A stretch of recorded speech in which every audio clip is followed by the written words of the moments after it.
मी आयुष्यभर बोलणारच नाही माझ्या पप्पांना.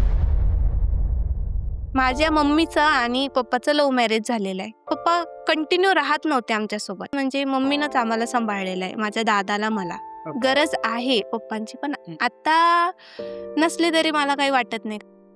लाईफ पार्टनर कसा पाहिजेल तुला? शेतकरी झाला, म्हणजे शेतकरी पाहिजे. शेतकरी आवडतो मला, बिझनेसवाला झाला, हं, हं, हं. जॉबवाला नको. मला आवडतं माझ्या व्यक्तीने मला टाइम द्यावा, मला अटेन्शन द्यावं. माझ्या मागं मागं केलेला व्यक्ती मला आवडतं. सपोर्ट करायला हवं मला. तुला जर दोन्हीपैकी एक गोष्ट निवडायला जर तुझ्या वडिलांनी लावली, की मी येऊन राहतो, तुला फक्त ही इंडस्ट्री किंवा इन्स्टा वगैरे ह्या गोष्टी सगळ्या सोडायला लागतात. जर असं झालंच तर मी माझं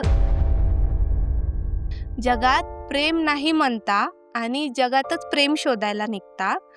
देव सगळीकडे आहे म्हणता, देव सगळीकडे आहे म्हणता, पण देव देवळातच शोधता. अरे प्रेम आणि देव दोन्ही तुमच्या जवळ आहे, पण तुम्हाला कधी ते दिसलंच नाही.